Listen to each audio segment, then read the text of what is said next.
vesting. Today we're going to talk about the vesting process before each of the services.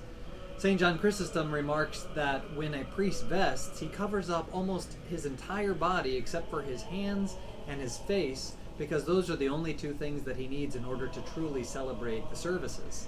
For most services, the priest will simply wear his cassock underneath and put on the outer garment, which is called the riasa or the jibi, and it is a more ornate outer covering of the cassock. And then he will simply put on the epitrachelion, which is the most common vestment of the priest, and will celebrate every service at least this way, covering up his all but his hands and his face. For the Divine Liturgy, a service with much more movement and many more things to be done in the service, there are different items for vesting, and each of them means something particular, and we can see that by the different prayers that are prayed as the priest puts each one on.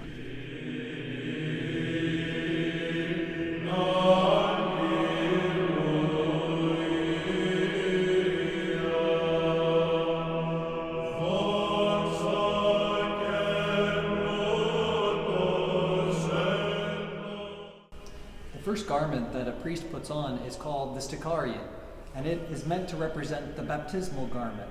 And when the priest blesses the garment, he references Isaiah chapter 61, verse 10, where the offspring of God are known by their garments. We can also even think about the parable of the wedding feast in Matthew chapter 22 as a good understanding of what this piece of vestment means.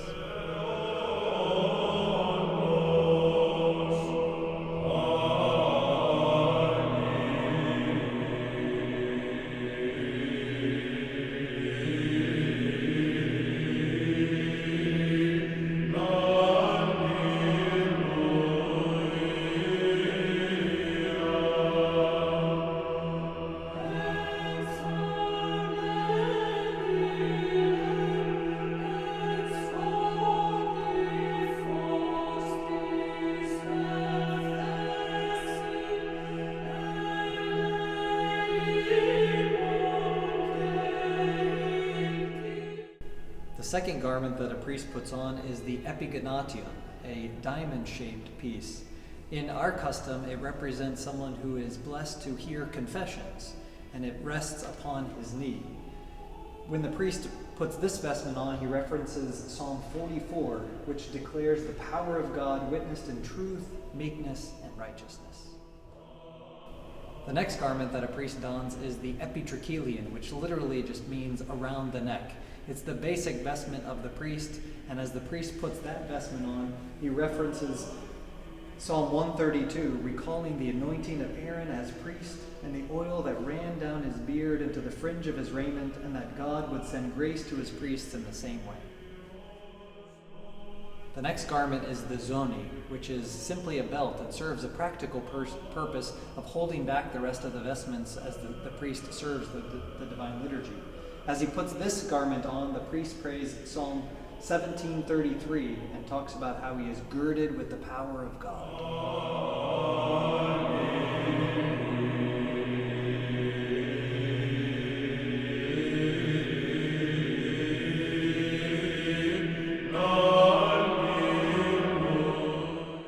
The next garment is the epimenikion, or simply the cuffs. These vestments hold a practical purpose in that they help the priest to be able to use his hands by binding the rest of his vestments around his wrists, but they also help to remind the priest that he is using his hands to handle the gifts. When he puts on his right cuff, he references the Song of Moses after the parting of the Red Sea, recalling the power of God. And for the left hand, he prays Psalm 118:73, which are the same words that are used when a child is baptized and anointed.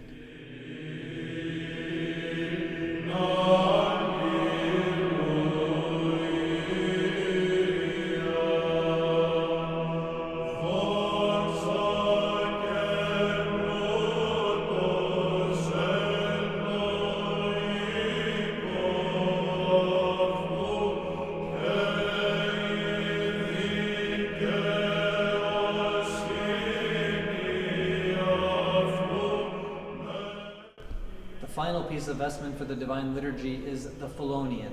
It is the cape-like garment that stretches almost to the floor in the back and about midway down a priest's body in the front.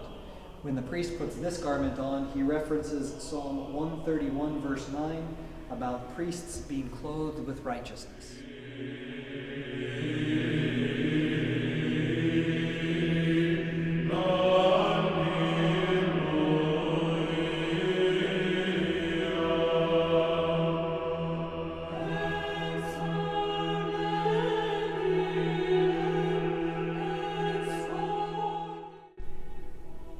After a priest is fully vested, he then will go and wash his hands. And as he does so, he prays the last 6 verses of Psalm 25.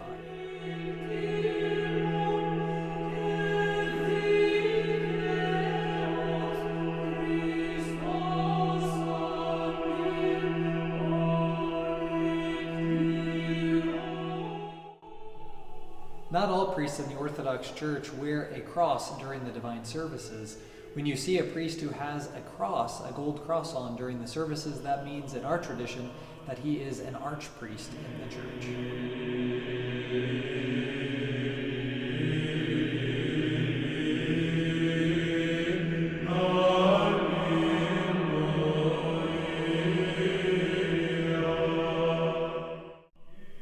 The ornate, beautiful vestments of the clergy help to ensure that the faithful are not looking at the individual person of the priest, but that are instead focusing on the reality of the transcendence of the service and the fact that it is Christ who stands as the high priest of the service. So now, fully vested, the priest is ready to celebrate the service.